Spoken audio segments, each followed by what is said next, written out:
아이가 깨지 아니하였나이다 하니라. 아멘. 네, 오늘은 믿음의 생각, 믿음의 반응이라는 제목으로 본문을 좀 살펴보겠습니다. 수냄 여인은 모든 그리스도인들이 본받을 만한 귀한 믿음을 가진 여인으로 기록되어 있습니다. 그래서인지 성경은 그녀를 소개할 때 8절에 귀한 여인이라고 기록하고 있습니다. 여러분, 이 귀한 여인이라는 단어가 히브리어에서는 유력하다, 부유하다라는 뜻을 가진 단어이긴 하지만 단지 그녀가 부유한 여인이었다는 것으로만 단편적으로 말할 수는 없습니다. 왜냐하면 성경은 그녀가 가진 재력 때문에 엘리사 선지자를 대접했다라고 말하지 않기 때문입니다. 우리가 주의 깊게 생각해 볼 것은 하나님께 헌신하는 것이 우리가 가진 것이 풍성해서가 아니라는 겁니다. 그것은 부유한 자나 가난한 자나 동일하게 하나님에 대한 믿음 때문에 하나님께 헌신하는 거죠. 그래서 우리는 많고 적음으로 하나님께 헌신하는 게 아니라 오로지 믿음 때문에 헌신하는 겁니다. 이러한 진실된 믿음과 헌신이 하나님의 마음에 합한 믿음이요 합한 헌신이라고 성경은 말씀합니다. 수냄 여인이 진실된 헌신이었다고 할 수 있는 몇 가지 증거를 발견할 수가 있는데요. 그중 하나가 엘리사 선지자를 바라보는 그녀의 관점입니다. 9절에 보시면 남편에게 엘리사를 이렇게 소개하고 있죠. 이 사람은 하나님의 거룩한 사람인 줄을 내가 아노라. 여러분, 율법으로 봐도요, 나그네를 대접하는 모습은 율법을 준행하는 모습입니다. 분명히 이 여인은 칭찬받아서 마땅합니다. 그러나 그녀의 헌신은 나그네를 대접하는 차원의 헌신이 아니었어요. 그녀는 지금 엘리사를 하나님의 거룩한 사람으로 바라보고 있는 겁니다. 엘리사가 호감 가는 사람이기 때문에 대접한 게 아니죠. 자신의 가정에 이익을 가져다 줄 사람이기 때문에 대접한 것도 아닙니다.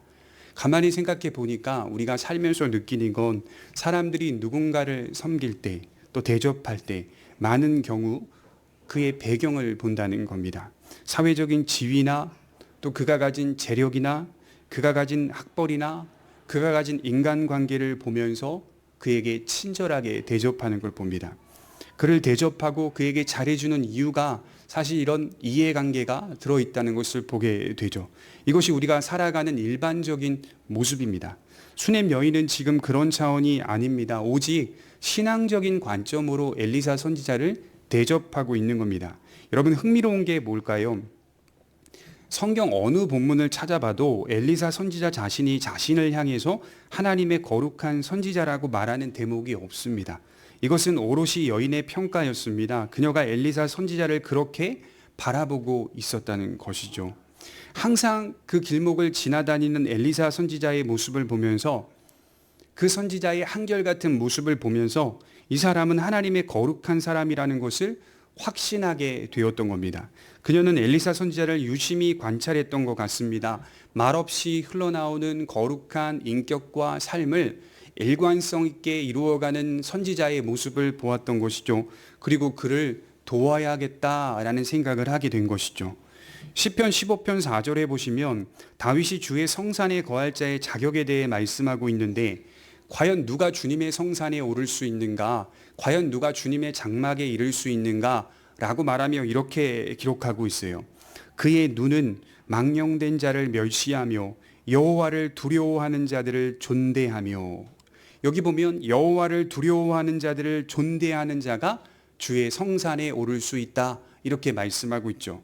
그러니까 수냄 여인은 그렇게 여호와를 두려워하는 자를 존대했던 사람인 것입니다.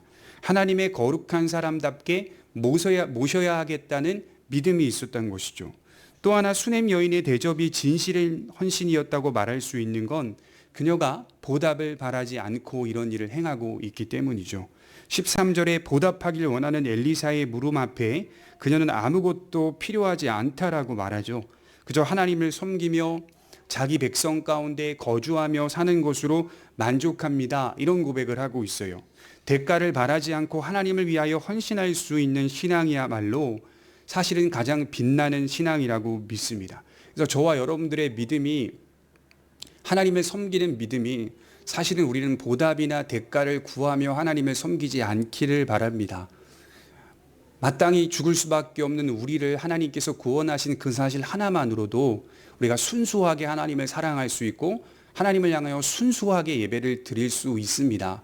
그것에 초점을 맞추어야만 하나님이 이 모든 것을 더하시겠다고 약속하셨으니 하나님이 우리의 필요를 모르실까요? 하나님이 우리의 궁핍을 모르실까요? 우리가 어디에 초점을 맞추며 신앙생활을 해야 하는지 우리 신앙의 모습들을 돌아볼 필요가 있죠. 그래서 저는 수넴 여인의 믿음이 진실하였다라고 말씀을 드리는 거예요. 이제 문제는 오늘 이야기입니다. 도저히 자식을 낳을 수 없는 여인에게 아들이 주어졌죠. 엘리사 선지자에게 진심으로 대접한 것이 하나님의 마음에 합하여 아들을 얻게 됩니다. 이 아들은 어떤 아들입니까? 생각해 보니까 수넴 여인이 그렇게 기대했던 기도의 아들, 약속의 아들, 또 태어난 이후에 그녀가 무엇보다 어떤 것보다도 사랑하는 아들이었습니다. 그런데 그런 아들이 죽게 되었죠. 이 아들은 그냥 아들이 아닙니다. 불가능한 상황에서 주어진 아들입니다. 그러니 엄마에게 있어서 아들의 가치는 그 어떤 것보다도 귀하고 소중했겠죠. 아들이 잘 자라갔고 이제는 어느덧 작은 심부름 정도는 할 수 있는 나이가 된 것 같습니다. 그런데 어느 날 아버지와 함께 밭에 있던 중에 쓰러지게 되죠. 그래서 19절에 한번 보면 성경이 이렇게 구체적으로 기록해 놨어요. 19절에 그의 아버지에게 이르되 내 머리야 내 머리야 하는지라 그의 아버지가 사환에게 말하여 그의 어머니에게 데려가라 하매. 이게 내 머리야 이렇게 머리가 아픈 상황인 거죠. 그러니까 보통 이제 학자들은 뇌질환 관련된 질병이 아니었을까 이렇게 판단하는 분들도 있습니다.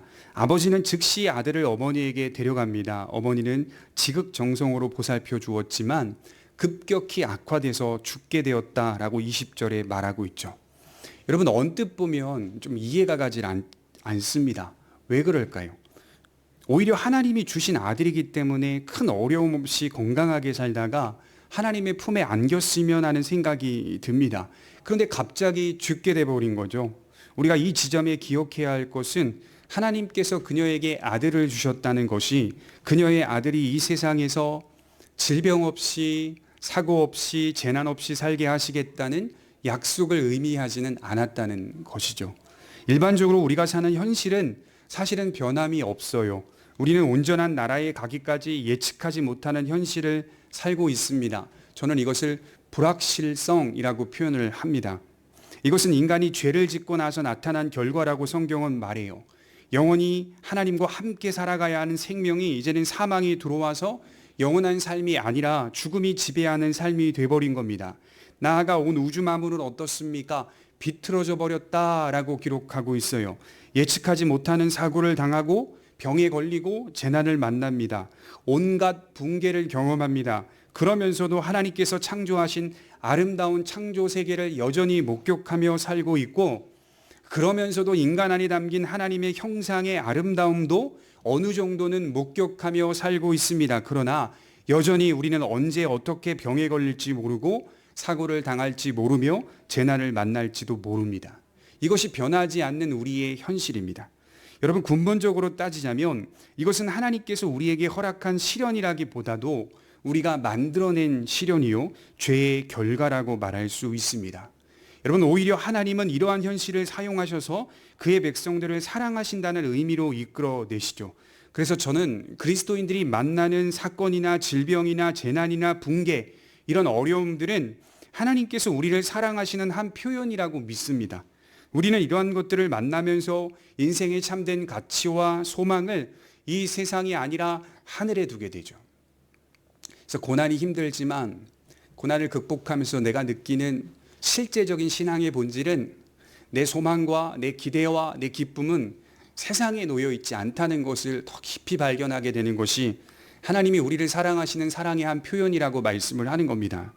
고난이 어떻게 우리를 사랑하신다는 표현이 될 수 있습니까? 한 신자 안에 고난이 들어오면 잠시 서운할 수 있고 고통스러울 수 있습니다. 또 나아가 원망스러울 수도 있습니다. 그러나 그의 영혼 안에 예수의 생명이 그에게 더 큰 은혜를 주어서 고난 가운데서 그리스도에 대한 소망과 사랑과 인내로 나아가게 만들어 줍니다.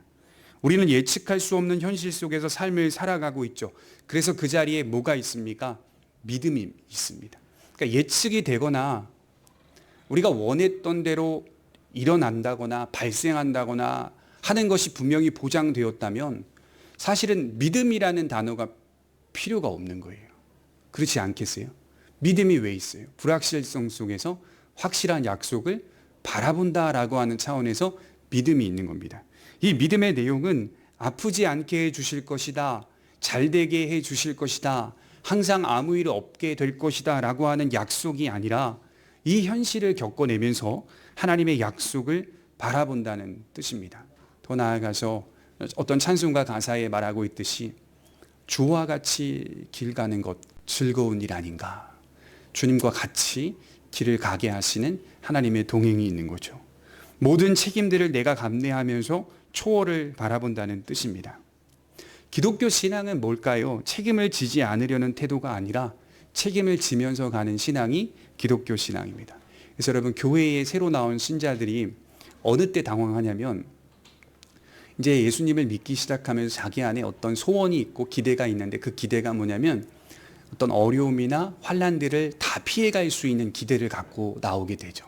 그러니까 교회만 다니면, 예수님만 믿으면, 기도만 하면 그런 어려운 환난들과 고난들은 이제 피해갈 수 있는 어떤 능력을 가진 것처럼 착각하면서 교회에 나와 예배를 드리지만 실제 물론 초신자 때 하나님이 그를 만들어 가시고 이끌어 가시는 과정들이 있더라고요. 뭐 기도에 응답하신다거나 또 길을 열어 주신다거나 하는 부분들이 있지만 그의 신앙이 잘 자라가면서 느끼는 건 마음대로 되지 않는다는 것.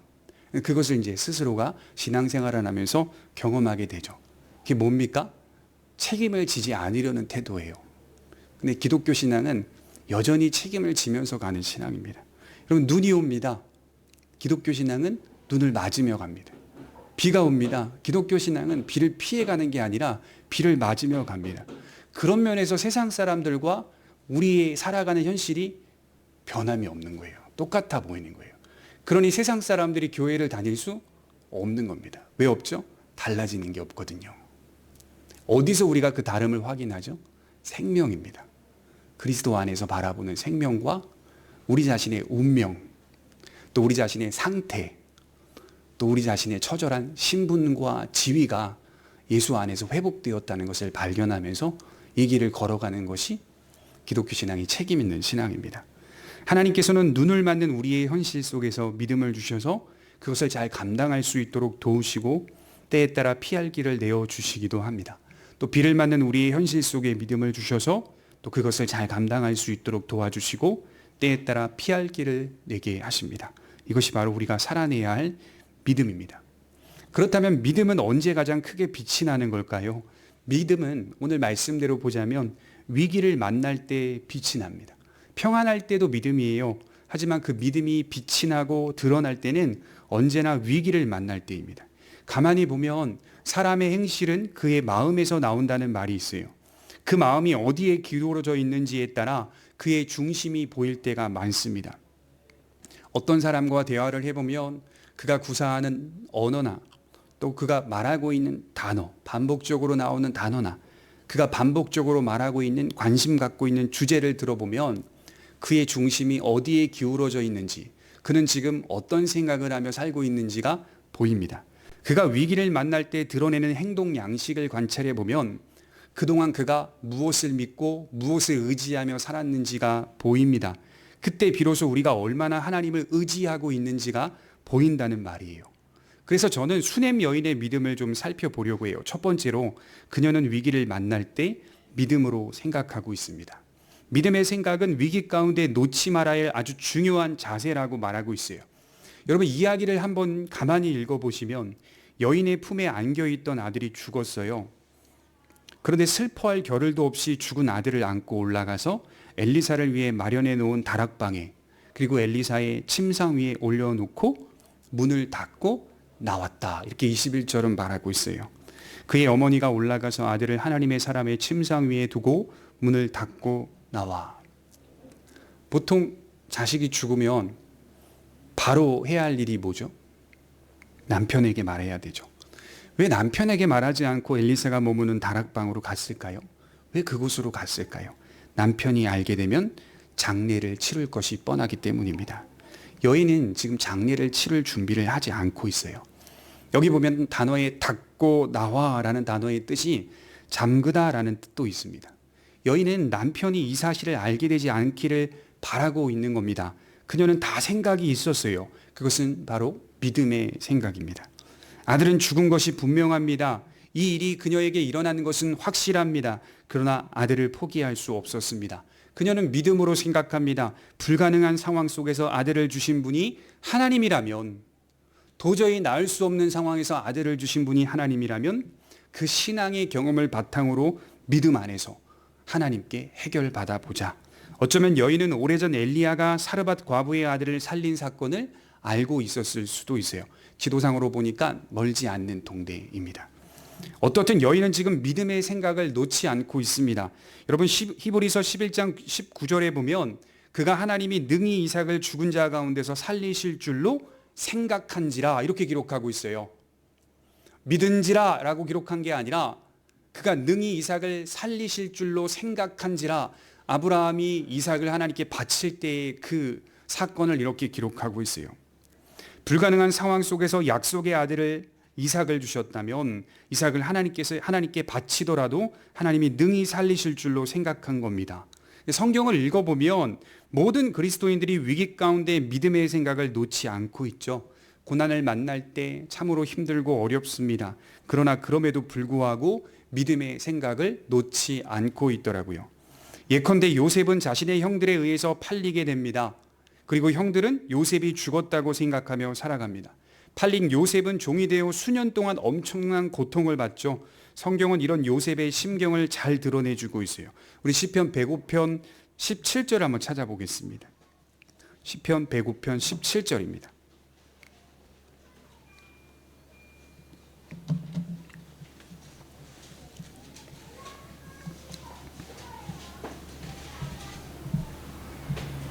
시편 105편 17절부터 19절까지 한번 보겠습니다.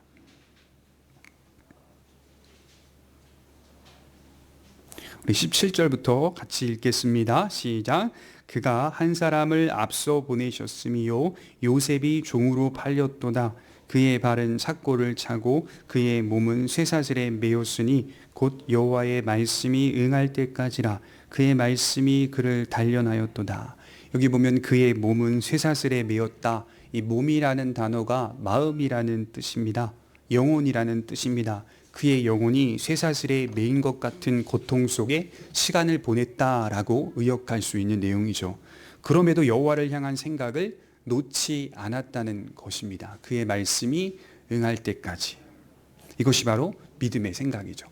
제가 요새 욥기를 통독하고 있는데요. 이렇게 순식간에 상황이 급격하게 바뀌는 모습들을 보게 됩니다. 읽고 또 읽고 또 읽어도요, 참 새로워요. 욥기 1장 15절에 보면 스바 사람이 갑자기 이르러 그것들을 빼앗고 칼로 종들을 죽였나이다. 나만 홀로 피하였으므로 주인께 아래로 왔나이다. 그가 아직 말하는 동안에 또 한 사람이 와서 아뢰되 하나님의 불이 하늘에서 떨어져서 양과 종들을 살라 버렸나이다. 나만 홀로 피하였으므로 주인께 아래로 왔나이다. 그가 아직 말하는 동안에 또 한 사람이 와서 아뢰되 갈대아 사람이 새 무리를 지어 갑자기 낙타에게 달려들어 그것을 빼앗으며 칼로 종들을 죽였나이다. 나만 홀로 피하였으므로 주인께 아래로 왔나이다. 그가 아직 말하는 동안에.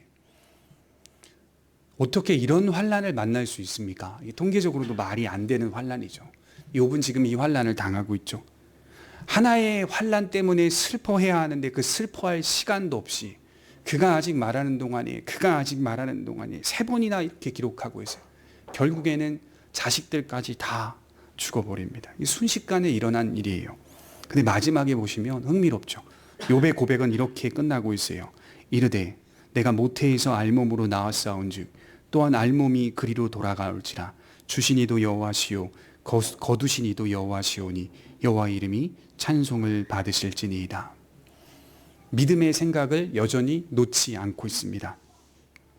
여러분, 저는요, 이 믿음의 생각 속에는 믿음을 놓지 않는 우리의 의지만 있다고 생각하지는 않아요. 우리가 만나는 위기나 재앙이나 사건이나 사고 속에 어떻게 그런 상황에도 믿음을 놓지 않고 있습니까? 라고 물어본다면 내 의지 때문입니다 라고 말할 수 있는 사람 있습니까? 저는 아니라고 봐요.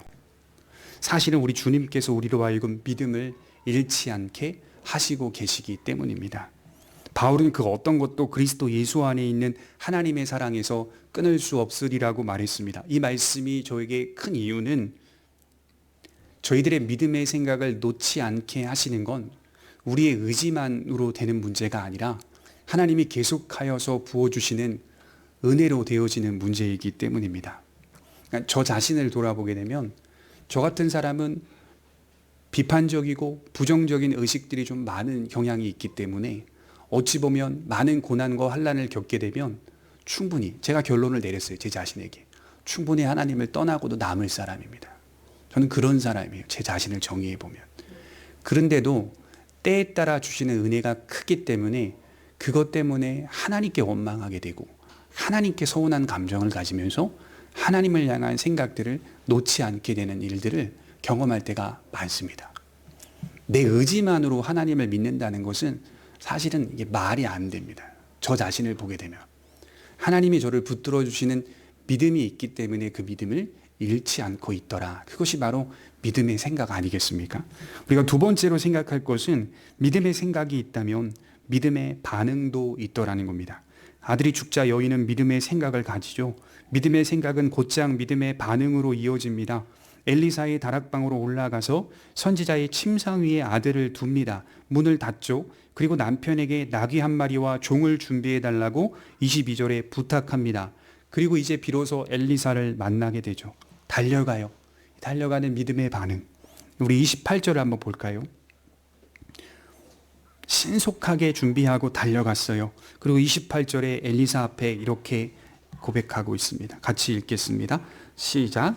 여인이 이르되 내가 내 주께 아들을 구하더이까 나를 속이지 말라고 내가 말하지 아니하더이까 하니 아들의 죽음 앞에서 그 어떤 슬픔도 보이지 않았던 여인은 드디어 자신의 마음을 토해내고 있습니다.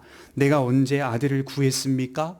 어떻게 주셨다가 뺏어가실 수 있습니까? 솔직한 마음을 드러내고 있어요. 여인이 한나처럼 아들을 달라고 하나님께 간절히 구했습니까?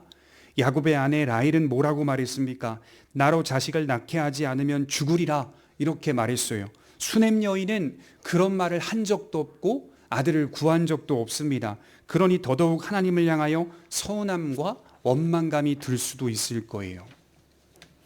여러분, 목회자를 찾아오는 성도들 중에서요, 하나님을 향하여 속상해하거나 서운함을 가지고 오시는 분들이 종종 있습니다. 그러니까 일들이 잘 되지 않을 때 내 인생은 왜 풀리지 않는 걸까? 하나님을 향하여 속상한 그 마음을 목회자에게 털어놓는 분들이 있습니다. 제가 느끼기에는 화가 난 상태로 오신 것 같이 느낄 때가 종종 많이 있습니다. 근데 저는요, 사실은 이 모습이 공감이 많이 돼요.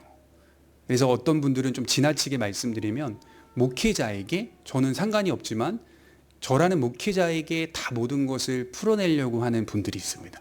이제 많이 지금 분노가 있는 거거든요. 그리고 서운함이 있는 거거든요. 원망감이 있는 거예요. 하나님을 향하여 원망감이 생길 때 풀어내야 되잖아요. 누구를 찾겠어요? 목회자에게 풀어내요. 그래도 하나님과 가까워 보이는 듯한 모습이 있으니까 목회자에게 찾아와 왜 내 일은 이렇게 안 됩니까? 그 마음을 막 쏟아내고 토해내고 막 신경질적으로 말하는 분들까지도 제가 봤어요. 근데 저는 그 모습이 공감이 됩니다. 왜 그런지 아십니까? 제가 그랬거든요. 너무 제가 경험을 많이 했기 때문에 제 자신이 그랬기 때문에 충분히 공감이 돼요. 여러분, 우리는 다 그런 모습으로 하나님을 만나고 있고 믿고 있습니다. 완벽한 믿음의 모습이 아니라 언제나 이 갈팡질팡하는 모습이 있어요. 제가 이 대목에서 너무너무 감격했던 것은 하나님께서 수넴 여인의 입을 막지 않으셨구나. 여러분, 하나님 어떤 분이시죠? 이런 모습으로 관계 맺기를 원하시는 분. 저는 이 모습이 너무 좋습니다. 이 모습에서 하나님의 사랑을 느끼게 됩니다. 구약 성경에 나타내는 하나님의 이미지가 어떻죠? 때론 너무 강력하고 위대해서 감히 가까이 가지 못하는 그런 이미지로 구약에 많이 그려내고 있어요. 맞습니다. 하나님은 경배의 대상이고 경외의 대상입니다. 그러나 하나님을 경외한다는 것이 우리에게 어떤 의미로 다가오는지를 깊이 짚어볼 필요가 있어요. 자녀가 눈물을 흘리면서 아버지에게 대드는 모습을 경험해 보셨습니까? 닭똥 같은 눈물을 흘리면서 소리를 지르면서 억울한 마음을 보입니다. 물론 그런 자녀에 대해서 아버지가 화가 날 수도 있어요. 대들고 있으니까 화가 날 수도 있어요. 그러나 여러분, 인격적인 아버지라면 그런 바른 아버지는 화를 내기보다 자녀의 눈물을 보고 자녀가 소리치고 있는 상황을 가만히 들어봅니다. 그 자녀가 억울해하는 눈물을 봅니다. 힘들어하는 눈물을 봅니다. 그리고 이야기를 들어주죠. 여러분, 하나님은 수냄 여인이 느끼고 있는 솔직한 감정을 지금 받아내고 계시는 거예요. 그녀에게 믿음의 반응도 있었지만 그녀에게는 서운함도 원망감도 있습니다. 이것이 바로 하나님과 우리와의 관계 속에서 일어나는 믿음의 모습입니다. 사실 저는 처음에는요, 이 수냄 여인의 행동이 이해가 가지 않았어요. 아들이 죽은데 슬퍼하는 대목이 전혀 없어요. 뭐 눈물을 흘린다거나 겉옷을 찢는다거나 이런 표현들이 구약에 많이 나와 있는데 엄마가 슬퍼하지도 않네, 이런 생각들이 많이 들었습니다. 너무 냉철하고 차갑게 행동하는 거예요. 근데 오늘 말씀을 읽어보시면 그녀는 믿음으로 그 슬픔을 억누르면서 하나님의 사람에게 달려온 거예요. 울지 않고 억누르면서 달려온 거예요. 그리고 엘리사를 만났을 때 그의 발을 와락 안으면서요, 비로소 그제서야 하나님을 향하여 서운함과 슬픔과 원망감을 다 토해내고 있습니다. 그리고 그 슬픔 속에는 여전히 믿음이 있습니다. 믿음의 반응이 분명히 나타나지만 하나님에 대한 서운함과 원망도 있더라는 겁니다. 마찬가지예요. 하나님은 우리의 입을 막지 않으십니다. 우리의 감정들을 다 받아내시고 그것을 통해서 하나님과 관계를 맺기를 원하시는 분이에요. 그래서 우리가 조심해야 될 것은, 너가 믿음이 없어서 그래, 이런 표현들은 사실 조심해야 될 필요가 있어요. 이런 말씀 하시는 게 하나님이라면 하나님은 우리 인간에게 수도 없이 하셨을 거예요. 너가 믿음이 없어서 그래.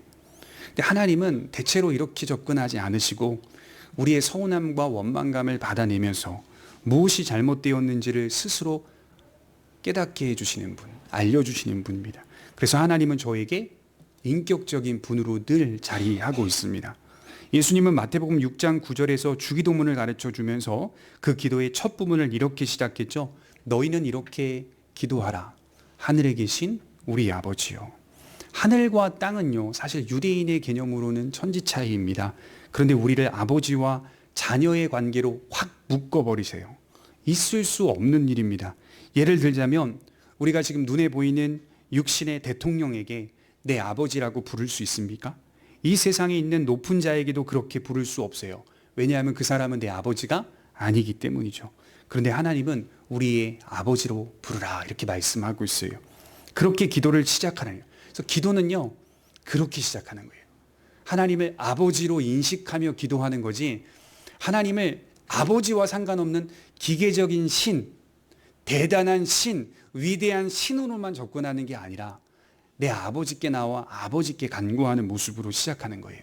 하나님께서 창조하신 태양도 똑바로 쳐다보지 못하는 우리가 거룩하신 하나님 앞에 원망을 한다는 것이 있을 수 있겠습니까? 그러나 하나님께서 우리의 아버지가 되시겠다고 하십니다. 아버지에게는 어떤 감정이든 쏟아낼 수 있는 거예요. 그렇게 해서 우리를 구원해 가신다고 말씀합니다. 야고보서 1장 4절에 보면 야고보 사도는 이런 말씀을 하고 있어요. 인내를 온전히 이루라. 이는 너희로 온전하고 구비하여 조금도 부족함이 없게 하려 함이라. 저는 이 말씀에서 구비하다라는 단어를 되게 좋아하거든요. 이 구비하다라는 단어의 뜻이 챙겨주다라는 뜻입니다. 인내하며 걸어가는 길 속에 하나님께서 우리의 구원을 챙겨가시면서, 우리를 챙겨주시면서 흠이 없도록 이끌어 주실 것이다 라고 하는 아버지의 따뜻한 손길이 담겨 있는 거죠. 이 말씀은 하나님께서 부족함이 없도록 챙겨가시겠다는 약속입니다. 우리는 인내하며 믿음으로 살 뿐이에요. 하나님은 우리를 온전한 자로 챙겨가실 겁니다. 우리 30절에 한번 볼까요? 본문 30절입니다. 같이 한번 읽어보겠습니다. 시작. 아이의 어머니가 이르되 여호와께서 살아계심과 당신의 영혼이 살아계심을 두고 맹세하노니 내가 당신을 떠나지 아니하리이다. 엘리사가 이에 일어나 여인을 따라가니라. 어디서 많이 본 말씀 같지 않으세요? 이 똑같은 말씀이 어디서 많이 봤죠? 지금 여인 앞에 서 있는 엘리사가 스승 엘리야를 향해서 했던 말입니다. 그렇죠? 엘리사가 엘리야를 향해서 했던 말을 수냄 여인이 똑같이 하고 있어요. 열왕기하 2장 2절에서 엘리야가 승천하기 전에 제자 엘리사에게 너는 여기 머물라라고 했더니 엘리사가 이렇게 대답했어요. 여호와께서 살아계심과 당신의 영혼이 살아계심을 두고 맹세하노니 내가 당신을 떠나지 아니하리이다. 6절에도 똑같은 말을 엘리사가 엘리야에게 했습니다. 지금 수넴 여인은 엘리사가 했던 말을 똑같이 고백하고 있어요. 믿음의 반응은 무엇입니까? 위기 가운데서도 하나님 곁에 있겠다는 고백입니다. 그리스도인들이 겪는 환난은 아까 요셉의 마음을 읽었던 시편 말씀처럼 하나님께서 우리를 단련하시는 과정이 될 수 있습니다. 명확한 이유도 알지 못한 채 맞이하는 사건과 사고가 우리 인생 속에 얼마나 많은지 몰라요. 그러나 성도에게는 그 이유가 중요한 게 아니라 어떤 상황에서든지 믿음이 중요한 것이다, 이렇게 말하는 거죠. 하나님 곁에서 그 모든 상황들을 내어 맡기며 이유보다는 하나님은 선하시다라는 답을 마음에 새기고 살아가는 것이 우리의 믿음 아니겠습니까? 로마서 8장 28절이 우리에게 그 믿음을 요구하잖아요. 하나님을 사랑하라. 그리하면 모든 것이 합력하여 선을 이루리라. 우리는 이 믿음의 앞에 서 있는 거예요. 합력하여 선을 이루시는 하나님이 우리가 고난을 만나든 형통을 만나든 그 모든 것들 속에 관장하시고 관여하고 계신다는 믿음입니다. 그래서 시편을 읽어보면 뜬금없이 어떤 이유도 없이 여호와께 감사하라. 그는 선하시며 그의 인자하심은 영원함이로다. 이유가 없어요. 유대인들은 이유가 있어서 하나님을 찬송하는 게 아니라 기본적으로 여호와께 감사하라. 그는 선하시며 그의 인자하심은 영원함이로다. 이렇게 고백하고 있어요. 우리 앞에 펼쳐진 일들 속에 답을 찾기 어려운 부분이 있는 것이 사실이지만, 그러나 하나님께서 성도들의 인생 속에 만나게 하시는 모든 것들은 결국 선한 것이 됩니다. 무엇보다도 헛된 것이 없습니다. 그의 말씀이 응할 때까지 우리는 믿음으로 서며 하나님은 선하시다라고 하는 것을 배워가는 겁니다. 제가 몇 달 전에 강화도의 만이산에 혼자 이렇게 등산을 갔거든요. 우습게 생각했죠. 460m니까. 예전에는 또 쉽게 올라갔으니까. 지금은 정말 너무 힘들대요. 헉헉대며 몸을 한마디로 질질 끌면서 올라갔어요. 질질 끌면서. 근데 어떤 여성분이 슉 지나가더라고요. 비슷한 또래 여성분이 슉 지나가더라고요. 근데 저 질질 끌면서 밧줄 잡고 이렇게 땅 짚고 올라가고 있는데, 올라가서 맨 꼭대기에서 이렇게 하늘을 바라보고 이렇게 전망을 바라보고 또 이렇게 경치를 보는데, 하나님은 선하시다. 그 고백이 나오더라고요. 하나님은 선하시다. 다른 이유가 있어서가 아니라 자연을 보면서, 모든 상황들을 보면서, 경치를 보면서 제 입술에서 저도 모르게 튀어나오는 한마디가 하나님은 선하신 분이십니다 라는 고백입니다. 여러분, 우리 모두에게 이런 고백이 먼저 있어야 되는 거예요. 우리를 사랑하시고 우리를 구원하시고 우리를 택하신 하나님은 선하십니다. 우리의 고난과 환난 속에서도 여전히 그 모든 것들이 선한 것으로 이루어질 수 있도록 만들어 가시는 하나님의 손은 여전히 선하시고 여전히 옳으신 분입니다. 비록 우리에게 주어진 일들이 고통스러운 일들이라 해도 하나님은 결코 우리 모두가 고통받고 괴로워하며 아파하기를 원하지 않는 분이십니다. 다만 영원한 관점에서, 여러분, 우리는 짧은 시간을 살아가고 있죠. 하나님은 우리를 다루시는 방식은 영원한 시간과 영원한 관점에서 우리를 다스리시고 사랑하시면서 단련해 가신다는 것을 잊어서는 안 됩니다. 우리 마지막 한 구절을 읽고 마쳐보도록 하겠습니다. 예레미야가 3장 33절입니다. 예레미야가 3장 33절입니다.